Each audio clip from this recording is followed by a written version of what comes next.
irmãos, que alegria, é o podcast da Igreja Batista Miramar.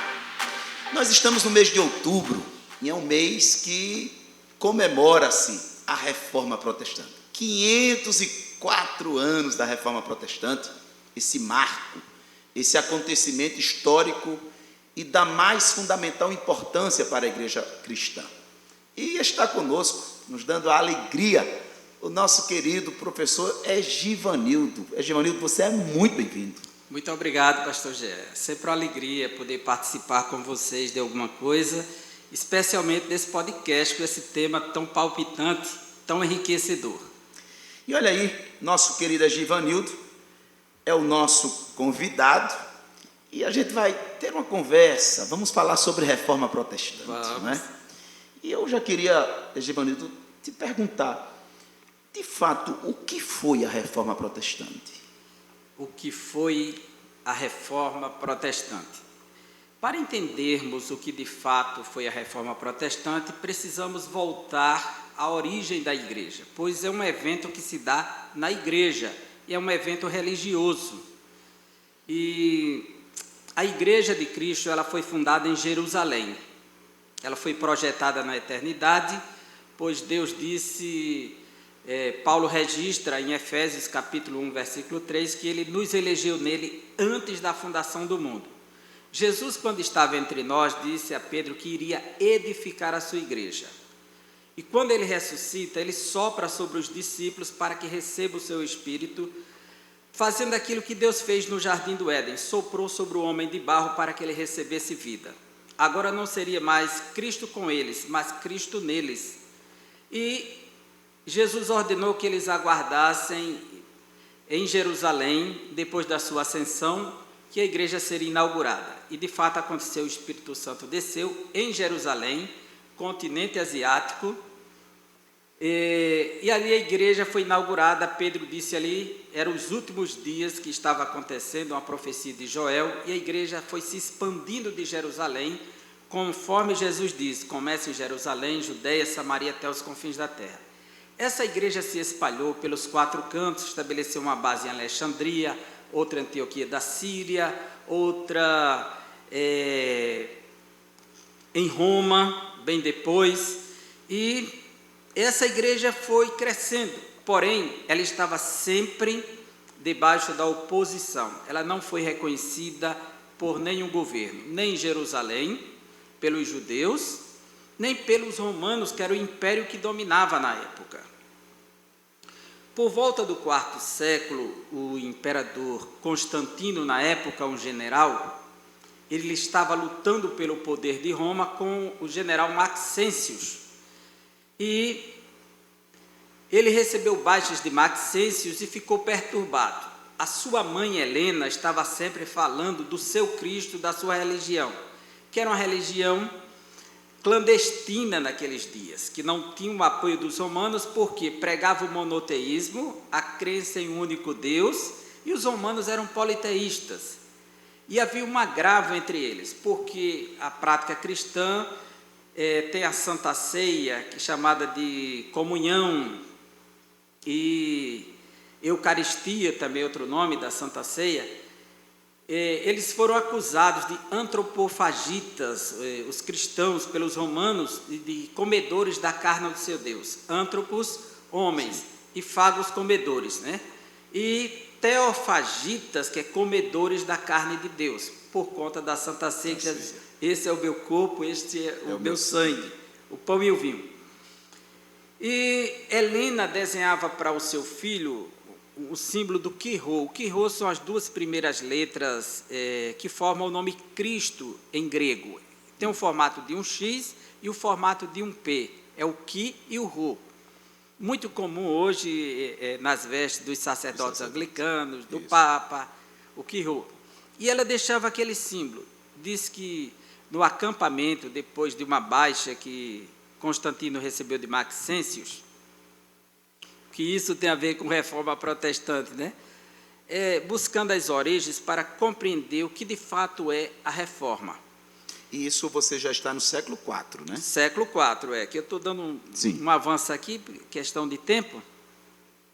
Então, ele sonha durante a noite no seu acampamento com o quirô, um quirô enorme no meio dos soldados, um estandarte. Ele disse, o que é isso? Isso é o Deus da minha mãe, é Ele que vai me dar vitória. Então ele mandou construir um estandarte gigante com o quirô e foi para a batalha com aquele estandarte no meio dos soldados. Quando ele chegou na Ponte Milvia, eu acredito que o senhor já esteve lá, indo a Roma, na Ponte Milvia, é muito comum se falar dessa guerra. E quando os soldados se encontraram em cima da ponte, os soldados que eram cristãos, que estavam a serviço de Maxêncio, passaram para o lado de Constantino. E aí a vitória foi marcante para Constantino, e ele adotou, então, a prática da fé cristã a partir daí. Não há uma conversão declarada. E no caso fala que ele teve um sinal, né? Uma visão. Né? Aí vem a tradição que em cima da ponte ele viu o sinal da cruz. Né? Essa lenda surgiu aí. Então é uma lenda. É uma legal, lenda, né? é uma lenda. A lenda da cruz surgiu aí, em cima da ponte. Mas existe esse registro da história deste sonho dele. E ele adota a fé cristã, a partir daí, como a religião da sua mãe, e concede liberdade aos cristãos. Em 313, ele faz um edito na cidade de Milão e dá liberdade. Agora os cristãos não vão viver mais na clandestinidade, estão livres. No final do IV século, início do V século, essa igreja vai ser reconhecida, o cristianismo, como religião oficial do império. Daí começa um processo de cristianização do Estado. Ele é adotado. Até aí, o poder da igreja é muito limitado, está apenas ganhando força e espaço. Mas, de alguma forma, ela não é mais perseguida, não é? Não é mais perseguida, não é caso, mais clandestina.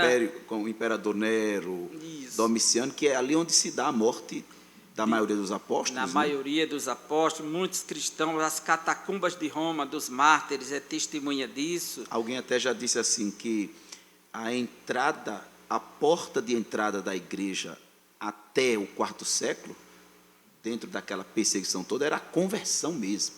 Mas aí, quando Constantino edita, né, a questão, o edito de Milão, diz que a porta da entrada da igreja se tornou a conveniência, e não mais a conversão. E com esse novo processo histórico da igreja agora ligada ao Estado, ao Império, o que vai acontecer? Temos que cristianizar o mundo. Então, o grande teólogo se converte, o filósofo que é advogado, Santo Agostinho, ficará conhecido na história como Santo Agostinho, Agostinho de Hipona, e ele sai da África e vai para Milão, e lá ele se converte lendo a carta aos Romanos, e ele se torna o maior pensador da época. Então, Santo Agostinho, ele vivenciou, foi até 430, momento que o Império Romano está recebendo baixa, está caindo. Ele escreve um livro chamado Cidade de Deus, onde ele mostra que a igreja é a cidade de Deus, que não será derrubada. Vai cair tudo, menos a igreja. E ali ele interpreta que a igreja é o reino de Deus na terra. Então, pela primeira vez, isso é interpretado. Ele pega o pensamento de um donatista que tinha já defendido que a igreja já estava no milênio. Ele traz isso, então já estamos no reino de Deus na terra, já estamos no milênio, precisamos divulgar esse reino. Então a igreja começa a se assenhorar do mundo como ela sendo o reino de Deus. Então quem está fora da igreja está perdido, precisa estar na igreja. Até aí não se chama de igreja católica apostólica romana. Não se chama. É a igreja que vem dos apóstolos, ela tem uma divisão, uma do Oriente e outra do Ocidente. A capital estando em Roma, uma parte, e a outra em Constantinopla, na cidade que Constantino deu seu nome, Constantinopla.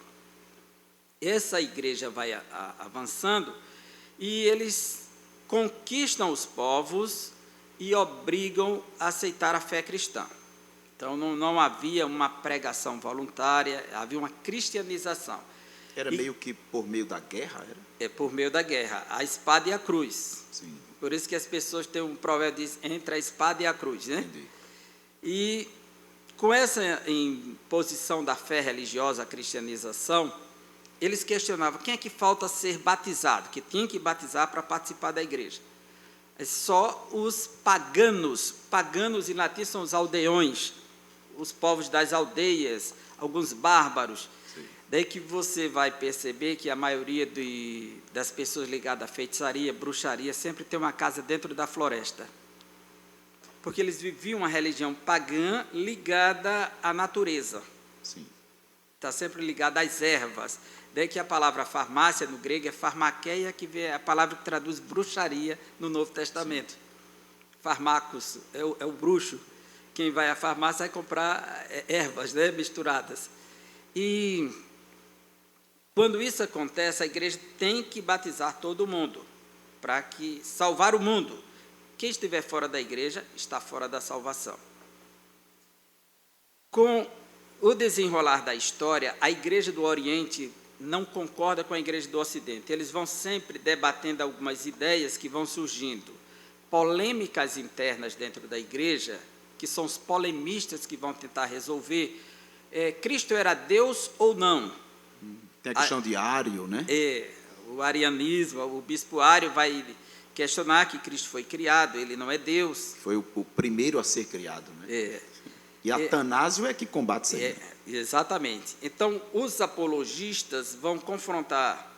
Os apologistas, eles confrontam as ideias que vêm de fora para dentro e os polemistas, as ideias de dentro para fora. E eles vão resolver isso nos concílios. Então, o primeiro concílio de Nicéia, 325, define a doutrina da Trindade. Aí vão surgindo outros concílios. No 7º concílio, a igreja decide, então, adotar a veneração das imagens. Do concílio de Nicéia, o 2º concílio de Nicéia, no 7º século. Aí já entra um contrassenso entre a igreja do Oriente e do Ocidente, que já estão se dividindo em ideias. O clero começa a disputar o poder, a divisão de espaço, se cria a ideia do arquebispo, arquichefe, o chefe dos bispos, aí depois o bispo dos bispos. Isso foi gerando polêmicas dentro da igreja, a igreja ganhou projeção dentro do Estado, o Império Romano caiu em 476, mas aí o Sacro Império, que é o Império Sagrado, ele vai se desenvolver. Chegou o século XII, aliás, século XI, 1054, a igreja se divide entre a igreja do Oriente e a igreja do Ocidente. Então, a igreja católica apostólica do Oriente, que é a ortodoxa, e a igreja católica apostólica romana, que é a do Ocidente. Se define aí o nome. Então, nasce aí no século XI. Século XI, o nome, que ela é aí o nome, Igreja Católica Apostólica Romana. E já, no caso, é perceptível que essa igreja do Ocidente, ela já começa a abrir as portas para essas novidades de heresias. Sim, porque ela só faz batizar pessoas, não interessa as suas práticas religiosas, o reconhecimento das imagens como um objeto de veneração, lembrar a fé dos santos, essa era a proposta do ícone, como eles afirmam. Mas por trás disso aí, as pessoas que vinham do paganismo iam adotando isso aí e sustentando suas velhas heresias. Por exemplo, o princípio de uma deusa mãe acontecia em todas as religiões antigas. É perceptível na religião egípcia, mesopotâmica, na Síria.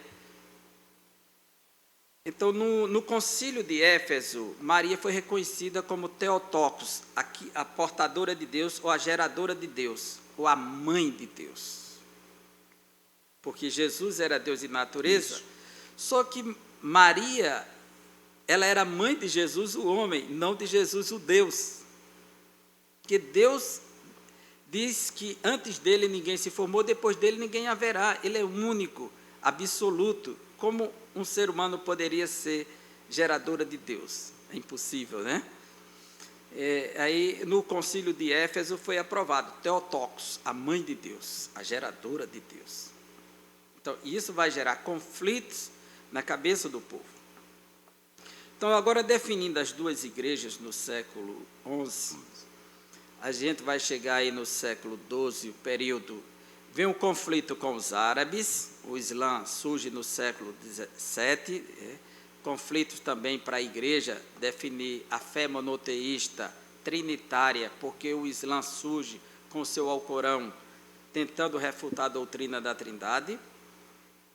Então, o Alcorão está encharcado de ideias em oposição à doutrina da Trindade. Eles têm que se posicionar. Inclusive, no século XII, Tomás de Aquino ainda faz uma refutação ao Islã por conta disso. E vai surgindo, então, no transcorrer da história, grupos que acham que a igreja merece uma reforma. Então, vai surgir, no século XI, Pedro Valdo, um homem rico que pega toda a sua riqueza, doa para os pobres e começa a pregar o evangelho, seguindo o jovem rico. Sim. Aí gera os valdenses, Pedro Valdo. Sim. Os valdenses serão perseguidos até o norte da Itália. Perseguição constante pela igreja, a igreja sufoca esse movimento dos valdenses. E a mensagem dos valdenses era o quê? Era o retorno ao evangelho. Ainda que não tinha uma orientação perfeita teologicamente, sim, mas a intenção era ideal, do retorno à mensagem simples do evangelho. Mas a escatologia de Pedro Valdo, que tem o aspecto escatológico, para Cristo voltar, a igreja precisaria ser uma igreja pura, ninguém ter nada, está totalmente desprendido. E ele é o primeiro exemplo, pegar todos os seus bens, doar para os pobres, se entregar à pobreza. E é sufocado pela igreja esse movimento. Com o passar dos anos, vem do século XIII para o XIV a peste negra, que vai dizimar uma boa parte da igreja. A igreja não tem resposta para o sofrimento das pessoas, o desespero toma conta, e nisso vão surgir, pós-peste negra, alguns movimentos que são chamados de pré-reformadores. Nós vamos ter o Wycliffe, que é considerado a estrela da manhã. Era um padre, estudioso, um erudito, foi professor universitário. Oxford, né? Ele, de Oxford, isso, ele era inglês, né? Inglês, de Oxford. E ele começa a pregar o evangelho de maneira tal, e ele pega a carta aos Romanos, é um dos primeiros a interpretar a carta aos Romanos, a doutrina da justificação pela fé. A igreja já está negociando os bens de Deus, e ele se opõe de forma veemente. Ele começa a escrever, as suas cartas vão chegar na Boêmia, porque houve uma aliança da Boêmia com os ingleses, e os jovens da Boêmia foram estudar na Inglaterra. Sim. Conheceram o texto de Wycliffe lá e levaram para a Boêmia. Aí vai atingir John Hus. O Wycliffe, ele, no caso, com a morte dele, vieram os Lollardos, não é isso? Isso. E foram os Lollardos, no caso, que deram essa sequência dessa tradução da Bíblia para o inglês? Sim. Ele começou a tradução, ele fez uma tradução quase completa, não conseguiu, porque a proposta de Wycliffe é fazer com que um agricultor conhecesse mais da Bíblia do que um papa. Que essa era a inversão, né? Porque, na verdade, a Igreja Católica não tinha nenhum interesse que as pessoas tivessem acesso ao conhecimento, né? É porque a igreja, ela adotou, não lembro agora o concílio que foi decretado, que o texto padrão da igreja seria o latim. O latim não era a língua falada mais no mundo, era somente de uma classe clerical que falava o latim, e eles adotaram a Vulgata Latina de São Jerônimo, como texto padrão. E aí eles decidiram ministrar as missas de costa para o público. Eu quero aqui abrir um parênteses para isso, dizer que tem um movimento de renovação desse estilo de missa aqui dentro de João Pessoa. E Recife já é muito forte. Quer dizer, esse retorno ao retorno, passado, sim, a esse comportamento? Sim, sim. A missa toda em latim, de costas, para o público. E a tradição oral, só repetir as palavras, somente isso. E você não precisa conhecer, só precisa ouvir, entender e repetir a tradição oral. Isso foi adotado como padrão. Então, as pessoas não sabiam o que de fato tinha nas Escrituras. Primeiro, você não pode interpretar esse texto. Esse é um texto espiritual e Deus entregou essa chave aos seus apóstolos. Então, a Escritura ficou privada de qualquer pessoa conhecê-la. Então, você está falando, no caso, então esses homens são pré-reformadores. Sim. O Wycliffe, o John Hus. John Hus, Jerônimo Savonarola na Itália, Sim. também, que serão atingidos pela mensagem de Wycliffe. Ele será morto, sufocado pela igreja. Quem? O Wycliffe. Wycliffe. Wycliffe será morto, vão tentar sufocar o seu trabalho. E o ódio contra ele foi tão terrível que, depois de morto, desterraram o homem, queimaram os ossos e jogaram nos rios. Que dizem que quando jogaram os ossos queimados no rio, o rio vai para o mar, né? E aí o conhecimento do se espalhou, era a semente do Evangelho, as sementes da reforma. Isso. E esse trabalho dele de traduzir a Bíblia, a igreja tentou confiscar esse texto e queimar, destruir. Sobreviveram alguns, tem hoje no escritório nos Estados Unidos, eles preservam o original, alguns da Inglaterra, desse texto original de Wycliffe. Lá na Itália, Savonarola, também um monge, quando conhece os textos, a partir de John Hus já, ele será impactado com essa mensagem. Então, ele percebe que a igreja está na contramão da verdade.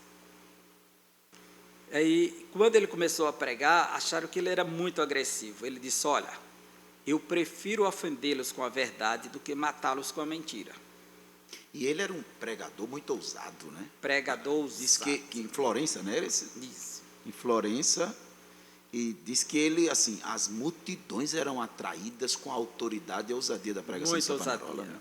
Porque esses homens que se entregam ao Senhor, certamente homens cheios do Espírito Santo, né? O Egivanildo, voltando um pouco John Hus, né?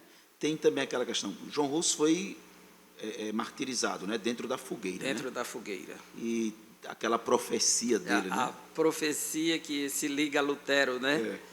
Existe essa profecia: hoje vocês estão queimando o ganso, mas ao cisne vocês não matarás.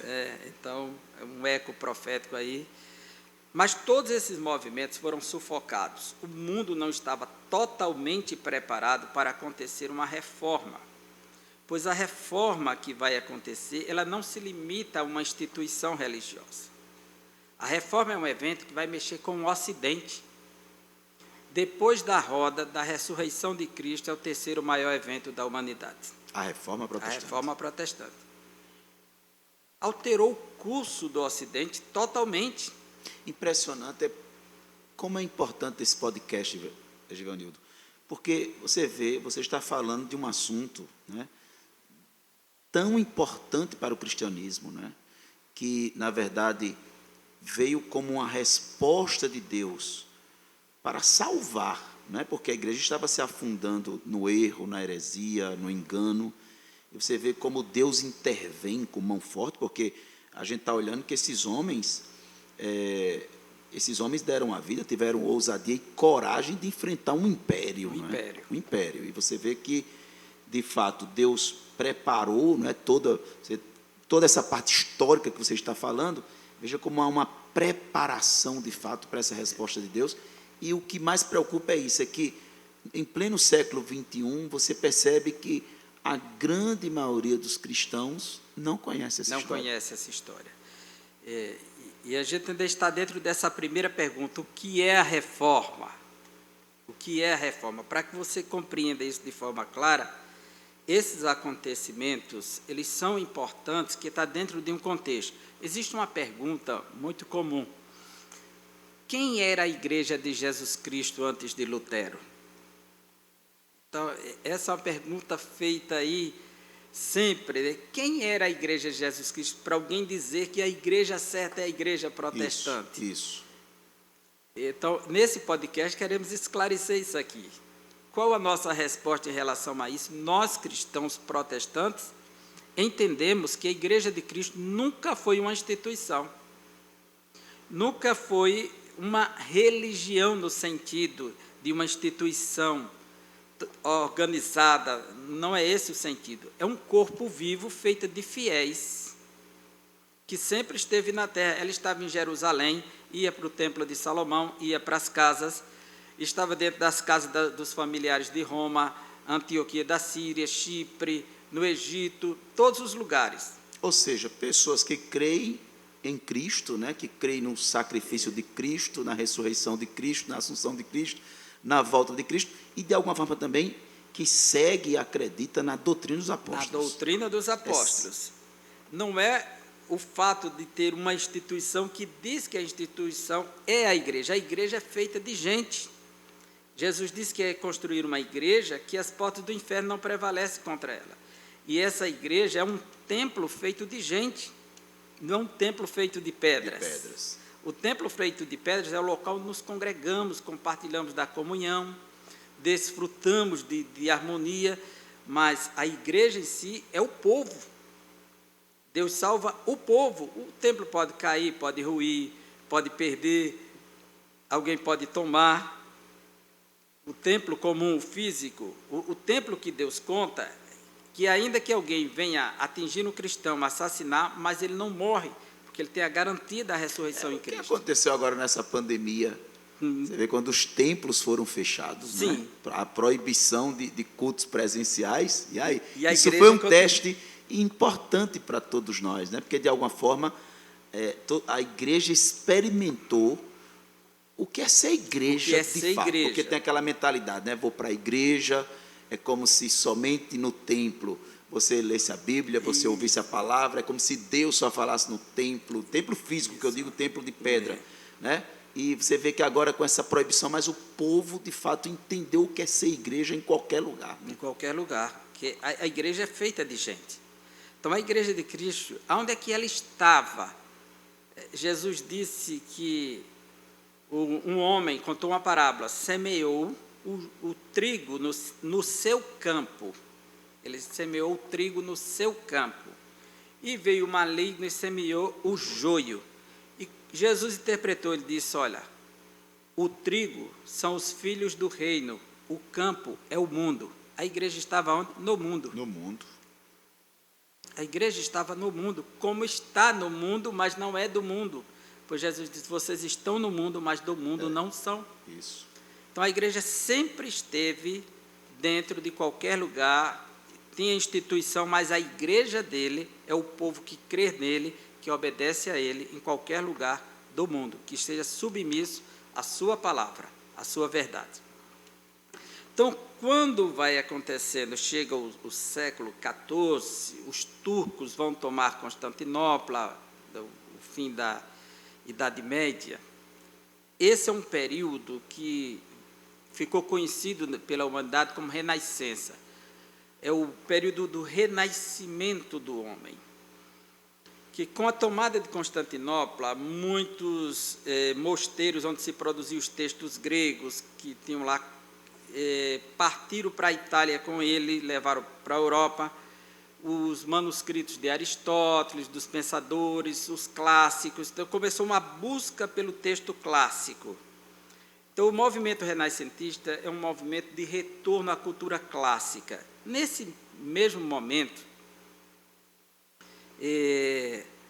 vai acontecer da produção das caravelas, que é uma inovação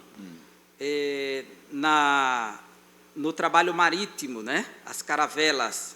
Até hoje os pesquisadores tentam entender que caravelas eram essas, o que diferenciava das que estavam antes, que não conseguia atravessar o Atlântico, e eles conseguiram com as caravelas. Também o astrolábio, que um judeu havia produzido, um cientista judeu, que ajudou também na condução dos barcos. Esse é um momento, a pólvora está à disposição do homem para fazer empreendimento militar mais avançado e exploração também de minérios com a pólvora. E, nesse mesmo momento, em 1434, os irmãos Gutenberg lançam a máquina do prelo. Começa a Revolução Gutenbergeriana. é a máquina da imprensa, é a imprensa que vai começar. O primeiro texto a ser impresso é a Bíblia, é impressa em latim, né? Então, a imprensa está à disposição, o mundo já está com a nova mentalidade, a igreja está vivendo uma crise terrível. Porque, de alguma forma, com a Renascença, esse domínio, essa direção, e tudo se explicava através da igreja, começa a perder força. Começa a perder força. Alguns cientistas que já tinham sido sufocados, como Galileu Galilei. Esse movimento da Renascença agora começa a causar um impacto muito forte. O Estado independente que está querendo surgir, o absolutismo, o monarca centralizar o seu poder. A Península Ibérica, ela está em vento em polpa lá de avanço, está crescendo economicamente. A Itália, a parte norte, está crescendo, mas a Alemanha está pobre. Então, é um momento que a Alemanha não produz, ela está lá de baixo. A igreja está cobrando imposto altíssimo, está construindo a Basílica de São Pedro. Estão precisando de dinheiro. Estão precisando de dinheiro. Então, a igreja está vendendo agora indulgências, fazendo coleta de bens para aqueles que pecaram e precisam de redenção. Então, a igreja começa a vender indulgências, vender o perdão de Deus, vender a salvação de Deus para as pessoas. Aqueles que querem ter influência na política, precisam ter influência na religião. Então, eles precisavam alcançar o topo da religião. Então, de papas, aí ia descendo a ordem clerical, e de uma família pobre, o máximo que ele podia ser era um padre. Mas os altos cargos eram negociados nesse período, era vendido. Isso se chama de simonia, a venda de cargos sagrados, que advém do nome de Simão, que tentou comprar os dons de Pedro. Sim. Aí a palavra simonia que está no nosso dicionário hoje. Em Atos 8, é isso mesmo. E há também outra prática que é dos nicolaítas nesses dias. Os nicolaítas é uma seita que surgiu no final do primeiro século, que praticava imoralidades dentro da igreja. É condenada no livro do Apocalipse por conta da sensualidade aprovada. Então, havia motéis para clérigos nesses dias. O Papa Alexandre chegou a ter 8 filhos. Então, era um período de muita imoralidade. E, ao mesmo tempo, de muita exploração para uma igreja que combatia a usura e defendia a pobreza como voto de dedicação a Deus. Isso foi gerando crise, é quando surge. Então, e isso gera uma insatisfação profunda do povo. Profunda. Porque essas cobranças, ao mesmo tempo essa imoralidade. E tudo isso está acontecendo naquela região ali, principalmente da Alemanha. E essa situação acontece, de fato, a concentração disso é mais na Alemanha mesmo. Na Alemanha. Aí, quando nasce Lutero, Martinho Lutero nasceu no dia do Santo Martinho. Seus pais lhe deram esse nome. E seu pai era um mineiro, e devoto de Santa... Agora eu esqueci o nome da santa, que é a protetora dos mineiros. É Santa Ana? Não sei. Eu acho que é Santa Ana, E o seu pai decide investir no seu filho, nos estudos do filho. E é quando Lutero, ele já cresce dentro de um sistema de pobreza, de opressão, de dificuldades. Para custear seus estudos, ele tem que tocar durante a noite serestas. E Lutero era um grande músico. Uma das influências dele na reforma para a arte contemporânea na música, ele que alterou os corais, saiu do canto gregoriano. Então, tem essa contribuição cultural também da reforma, que advém de Lutero. Então, ele era músico, ele compositor, compôs o Castelo Forte, né? Tão conhecido entre nós. Castelo Forte é o nosso Deus. E esse jovem está estudando. Aí ele vai estudar com os irmãos de vida comum. E esse grupo está sofrendo influência de pesquisadores, humanistas, que restauraram o estudo da língua hebraica e da língua grega. Principalmente Reuchelin, que começou a restaurar o estudo do hebraico naqueles dias. Isso será um impacto para ele. Esse contato com as Escrituras, com a língua original.